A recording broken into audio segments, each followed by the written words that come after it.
Given the rash of politicians and lamestream media types pushing the idea that this or that gun is too dangerous, or no one needs a 30-round magazine, or even more than 10 rounds, or just scream fire if you're being assaulted, or, and this is my personal favorite, just go outside and fire your double-barrel shotgun into the air. Really? WTF, Joe? Any bullet you shoot up into the air has to come down eventually. Media, politicians, and any other left-leaning organization seem to bombard us with a non-stop stream of sayings implying that the public at large should rely on the police, sheriffs, and various federal agents to provide the protection that your average citizen will statistically need at least once in their lifetime. And depending on where you live, it could be considerably more than once. For example, from the National Statistics, or NCADV, it is reported that, on average, nearly 20 people per minute are physically abused. 1 in 4 women and 1 in 9 men will experience severe physical violence, sexual violence, and/or stalking from an intimate partner. While I rarely trust statistics from the World Health Organization, they reported as recently as 2021 that 1 in 3 women experience violence. And the RAINN, R-A-I-N-N website has a whole slew of terrifying statistics about sexual assault. To which I distinctly remember the city of Boston saying, "We'll just pee your pants and wear a rape whistle." That'll do the trick. But aside from sexual assault, our own politicians themselves encourage violence and advise people to get in their faces and cause a scene when the public sees their political rivals out in public with their families. The CDC, using the National Violent Death Reporting System, or NVDRS, claims more than 7 people per hour die a violent death in the United States. In 2019, more than 19,000 people were victims of homicide and over 47,500 people died by suicide. The combination of these two vastly different types of fatalities caused most anti-gun people to insinuate that these numbers belong together to falsely inflate gun violence claims. Leftists will suggest that we call the police and cower behind the bed with our children as some random bad guy beats the door down, or approaches you on the street and demands, at a minimum, your wallet, purse, watch, jewelry, shoelaces, and pocket lint. They'd have you pray that the cops get there in such a timely fashion that the cops wouldn't need to call for an ambulance or forensic team. These are the solutions that they suggest. Leftists would never suggest the more rational and practical idea of get your family to a safe spot, stay away from the windows, stay on the phone with dispatch, and punch high-velocity holes in anyone who tries to harm our loved ones. We are all simply too simple-minded to make those high-stress decisions by ourselves. This may be a bit of an oversimplification of their arguments, but it isn't far off the mark. Court decisions turned case law have proven this point time and again.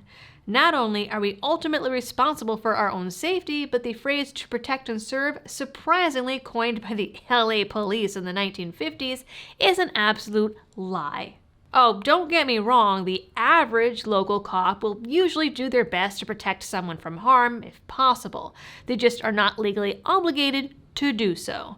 The courts have given them this thing called qualified immunity. Essentially, if you ever ask if an officer has to put their life in jeopardy to save a life, the answer is no.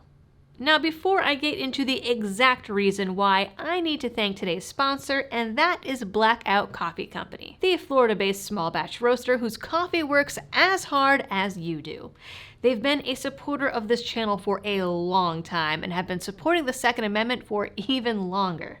They have amazing brews and flavors. I highly recommend the French Toast and Bananas Fosters myself. That's me. And proceeds from their partner roast go to some of your favorite gun rights groups directly. To check them out and help support the channel, go to blackoutcoffee.com/libertydoll. And now back to why police have no duty to serve and protect. In the 1981 case Warren v. District of Columbia, the D.C. Court of Appeals held that police have a general public duty, but that no specific legal duty exists unless they have a special relationship with the person in question, i.e., someone in custody. The U.S. Supreme Court has ruled similarly. In 1989, their decision in DeShaney v. Winnebago County Department of Social Services, the justices ruled that the local social services department had no duty to protect a young boy from his abusive father.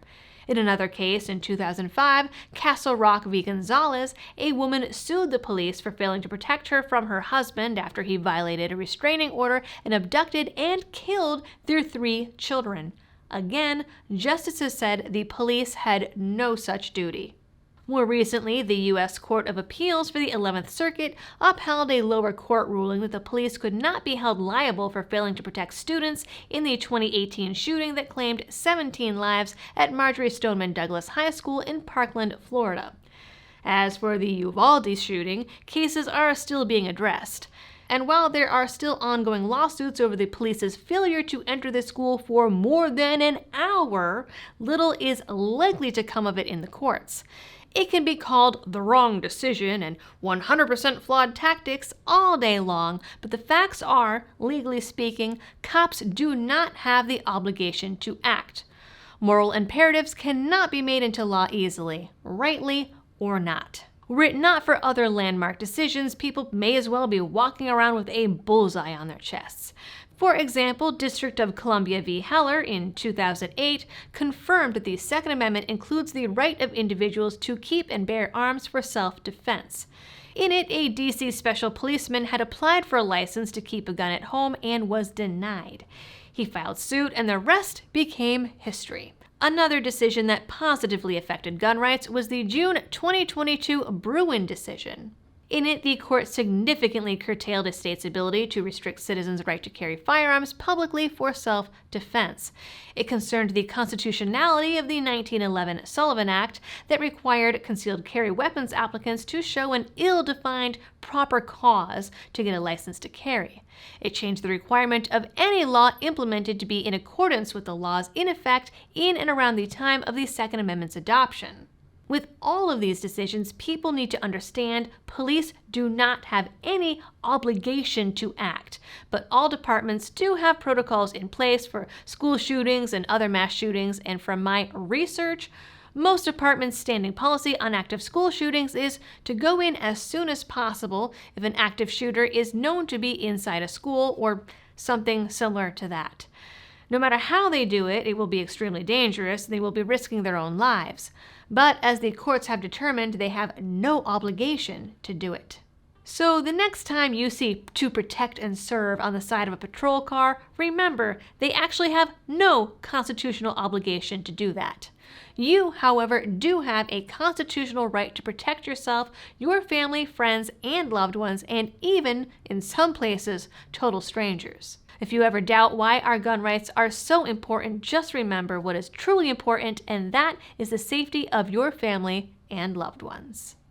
That is it for this little history lesson on the Second Amendment. If you liked this video and want to see more of this content and Second Amendment news, please make sure to subscribe to the channel if you are new here, like, leave a comment down below, and share the video to your family and loved ones. Any little bit of interaction helps this video in the algorithm and gets it out to more eyeballs.